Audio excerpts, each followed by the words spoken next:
할렐루야. 우리 함께 사도신경으로 신앙 고백하시겠습니다.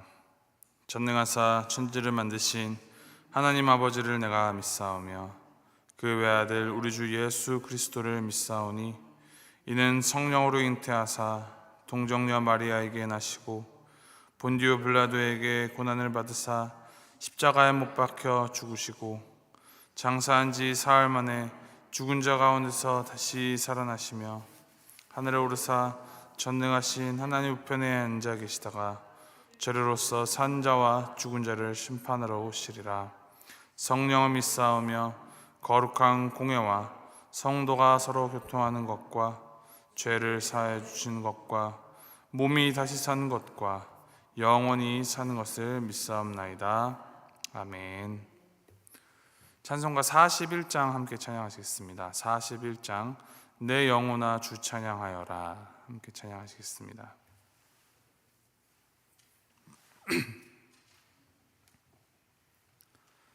찬송가 41장 함께 찬양하시겠습니다. 내 영혼아 주 찬양하여라 온 뜻과 정성을 다 모아서 사랑과 은혜 풍성하시니 주 안에 참된 기쁨이 넘치도다. 내 영혼아 주 찬양하여라 그 발로 행하신 큰 위엄을 인자와 자비 풍성하시니 온 세상 모두 알리라 세세토록. 내 영혼아 주 찬양하여라 능력과 권세로 다스리네.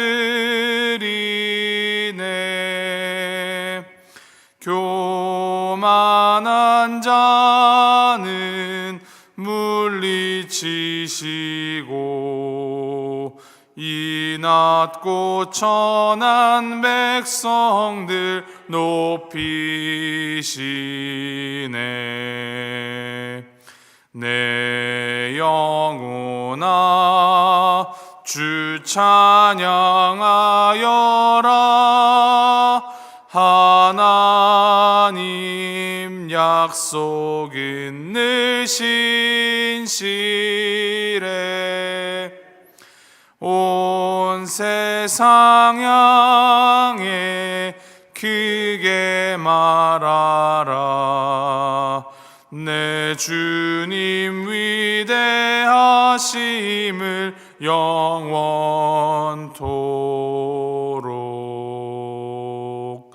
아멘. 아멘. 하나님께서 우리에게 주신 말씀 열왕기하 15장 1절부터 12절까지 말씀입니다. 열왕기하 15장 1절에서부터 12절까지 말씀 우리 함께 한 절씩 교독하시겠습니다. 열왕기하 15장 1절부터 12절까지 말씀. 1절 말씀 제가 먼저 읽습니다. 이스라엘 왕 여로보암 제27년에 유다 왕 아마샤의 아들 아사랴가 왕이 되니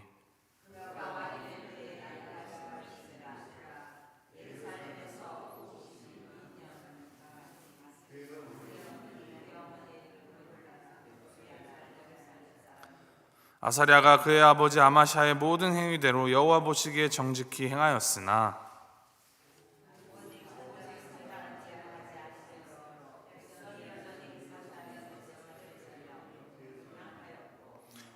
여호와께서 왕을 치셨으므로 그가 죽는 날까지 나병 환자가 되어 별궁에 거하고 왕자 요담이 왕궁을 다스리며 그 땅의 백성을 치리하였더라.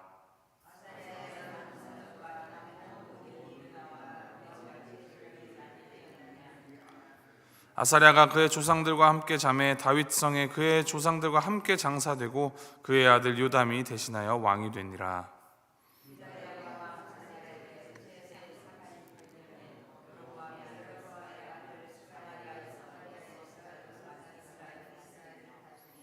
그의 조상들의 행위대로 여호와 보시기에 악을 행하여 이스라엘로 범죄하게 한 느밧의 아들 여로보암의 죄에서 떠나지 아니한지라.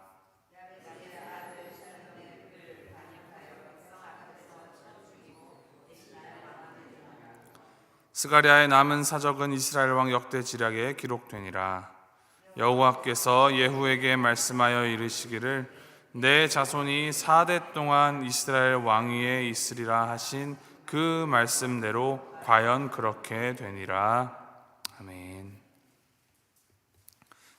이 열왕기하 15장에는 총 7명의 왕들의 통치 행적을 이제 간략하게 전하고 있습니다. 이 남유다의 왕이 2명이고 북이스라엘 왕이 5명입니다. 그중 오늘 본문은 이 남유다의 10대 왕 아사랴와 북이스라엘의 14대 왕이자 이 예후 왕조의 마지막 왕인 스가랴에 대한 기사를 기록합니다. 이 아사랴 왕의 다른 이름은 우치야입니다. 이 오늘 본문 다음부터 13절부터는 이 아사랴를 우시야라고 언급하면서 이 본장에선 두 이름을 혼용하여서 기록하였습니다. 참고로 이 역대하 26장에서는 아사랴라는 이름은 한 번도 언급되지 않고 오직 우치야로만 기록되어 있습니다. 이 우치야의 이름의 뜻은 여호와는 나의 힘이라는 뜻이고 이 아사랴의 이름의 뜻은 여호와께서 도우셨다라는 뜻을 갖고 있습니다. 이 아사랴의 아버지인 아마샤 왕과 이 아사랴가 어린 시절부터 함께 공동 통치를 해왔습니다. 그리고 이제 아버지인 아마샤가 죽고 난 후에 27년을 유다를 더 다스립니다. 그래서 이 공동 통치 기간을 다 포함하여서 총 52년이라는 긴 세월 동안 아사랴는 왕으로 유다를 다스렸습니다. 아사랴는 이 다른 왕들에 비하여서 비교적 선한 통치를 했다고 볼 수 있는데 3절이 그의 그 좋은 행적을 증거합니다. 3절 말씀입니다. 아사랴가 그의 아버지 아마샤의 모든 행위대로 여호와 보시기에 정직히 행하였으나. 3절 말씀에는 이 아사랴 통치에 대해서 이제 긍정적으로 평가를 하는 것처럼 보입니다. 하지만 이 3절의 평가에는 이 부정적인 평가가 나올 것을 예상할 수 있는 표현들이 있습니다. 아버지 아마샤를 언급한 점과 행하였으나로 이제 문장이 끝난다라는 것입니다. 열왕기하 14장에 기록된 이 아마샤의 행적을 보면 그의 부정적인 면들이 있습니다. 15장 죄송합니다. 대표적인 예가 그가 산당을 제거하지 않아서 백성들이 여전히 산당 제사를 하도록 한 것입니다. 4절 말씀에 기록합니다. 오직 산당은 제거하지 아니하였으므로 백성이 여전히 그 산당에서 제사를 드리며 분향하였고. 하나님께서는 이 율법을 주신 이래로 성막 중심, 성소가 있는 성막, 그리고 이후에는 성전 중심으로 하나님께 예배하도록 명령하셨습니다.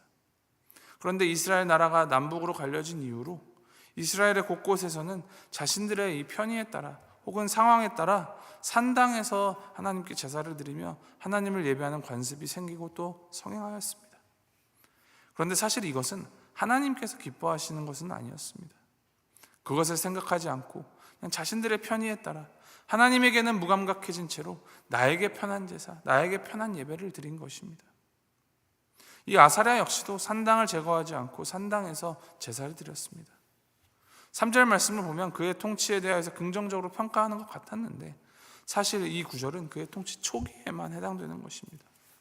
5절 말씀을 보면 전혀 다른 예상치 못한 아주 부정적인 평가가 기록이 됩니다. 5절 말씀, 여호와께서 왕을 치셨으므로 그가 죽는 날까지 나병 환자가 되어 별궁에 거하고 왕자 요담이 왕궁을 다스리며 그 땅의 백성을 치리하였더라.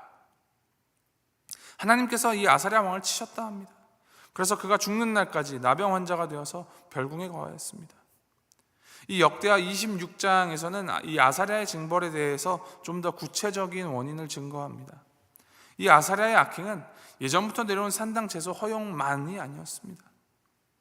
하나님의 은혜로 이제 전쟁에서 많은 승리를 거두게 되자 아사랴 왕은 점점 더 교만하여져서 제사장 대신에 왕인 자신이 성전에서 하나님께 분향을 하려다가 하나님의 심판으로 나병에 걸리게 되었습니다.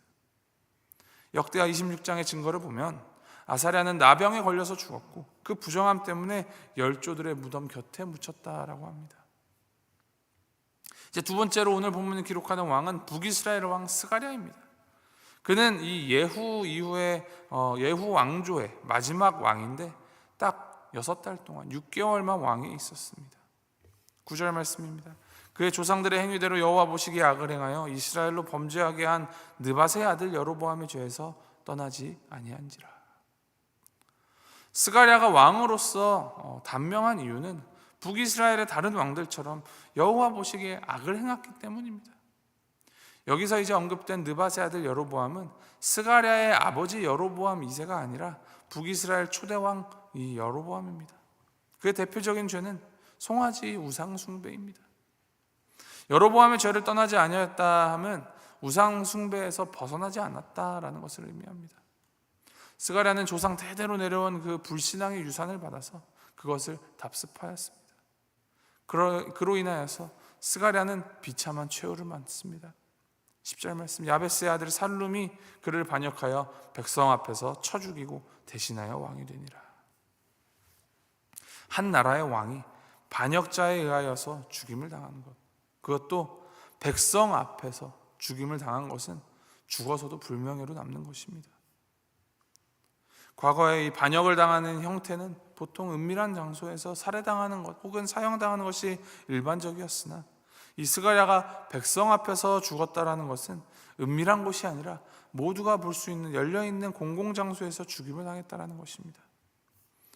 이것은 스가랴가 그렇게 될 정도로 공개된 장소에서 죽을 만큼 악행을 저질렀음, 그리고 북이스라엘의 그 정세가 그렇게나 혼란하였음을 보여줍니다. 12절 말씀에 기록합니다. 여호와께서 예후에게 말씀하여 이르시기를 내 자손이 4대 동안 이스라엘 왕에 있으리라 하신 그 말씀대로 과연 그렇게 되니라. 이 열왕기서의 기자는 열왕기하 10장 30절 예후가 왕이 될 때 이제 기록되었던 하나님의 약속의 말씀이 성취되었다라는 것을 본 구절에서 알리고 있습니다. 스가랴는 예후의 4대 손으로서 왕이 된 사람이었습니다. 예후가 왕이 되고 또 그의 후손이 왕으로서 4대까지 간 것이 하나님께서 베푸신 은혜입니다. 그런데 예후가 아합과 바알에 속한 사람들을 심판한 것이 하나님을 기쁘시게 하였지만 그의 신앙심이 유지되지 않았습니다. 만일 그 마음이 변치 않고 또한 그의 후손에게 이 여호와만 잘 섬기도록 훈육하였다면 하나님께서는 이 예후 왕조를 더 오래 가도록 은혜를 베푸셨을 것입니다. 그러나 예후는 전심으로 하나님의 율법을 지키지 않았습니다. 예후뿐만이 아니라 북이스라엘 왕 모두 전심으로 하나님의 율법을 지키지 않았습니다. 그래서 이 예후 왕조는 하나님의 말씀대로 4대만 4대만 왕이 되었습니다. 사실 열왕기 상하 말씀을 묵상하다 보면 이 열왕기 말씀은 해피엔딩 스토리가 아닙니다. 다윗과 솔로몬 시절에 그 찬란한 영광을 누렸던 왕국이 점차 몰락하다가 결국 멸망하고야 만다라는 비극적 결말을 안고 있습니다. 이 열왕기 기자가 이 책을 통하여서 전해주고자 하는 메시지는 이방인들의 손에서 잃어버린 나라를 되찾고자 하는 그 애국심을 고취하는 내용이 아닙니다. 이스라엘 왕국의 이 왕국의 화려하였던 과거에 대한 향수는 더더욱 아닙니다. 이 남유다와 북이스라엘을 통치했던 왕들의 이 면면을 기술하면서 이 빠지지 않고 기록되는 부분들, 그것은 그 왕들이 어떠한 업적을 남기고 어떠한 문화를 일구었느냐가 아니라 바로 여호와 보시기에, 하나님 보시기에 그 행실이 어떠하였느냐입니다. 하나님이 보시기에 어떻게 살아가는가, 이 평가는 오늘을 살아가는 우리에게도 여전히 유효하며 아주 큰 의미로 다가오는 평가입니다. 어떤 인생은 살아가면 살아갈수록 하나님께 더욱 가까워지는 인생이 있는가 하면, 또 어떤 인생은 살면 살수록 교만해져서 하나님에게서 멀어져가는 삶이 있습니다. 오늘 말씀 묵상하면서 아사랴와 스가랴의 말씀을 이 반면교사 삼아서 하나님께로 더 가까이 나아가는 삶을 살아가야 함을 되새기십시오. 참으로 감사한 것은 하나님께서는 우리의 이 행위 있는 그대로로 평가하지 않으시는 은혜의 하나님이시라는 사실입니다. 예후와 세우셨던 약속을, 예후가 그 후손이 그렇게 악을 범하였음에도 불구하고 하나님이 세우신 약속이기에 신실하게 지키셔서 4대까지 왕으로 통치하게 하신 하나님의 은혜입니다. 그 은혜 앞에서 우리가 하나님께 더 가까이 끝까지 하나님 보시기에 정직하게 살아간다면 우리를 위하여 자기 몸을 기꺼이 내어주시고 그 자신의 몸을 찢으신 하나님께서는 더 큰 은혜로 우리를 인도해 주신다는 사실입니다. 그 은혜에 온전히 기대어서 그 은혜를 믿으며 그 은혜 안에서 살아가시기를 바랍니다.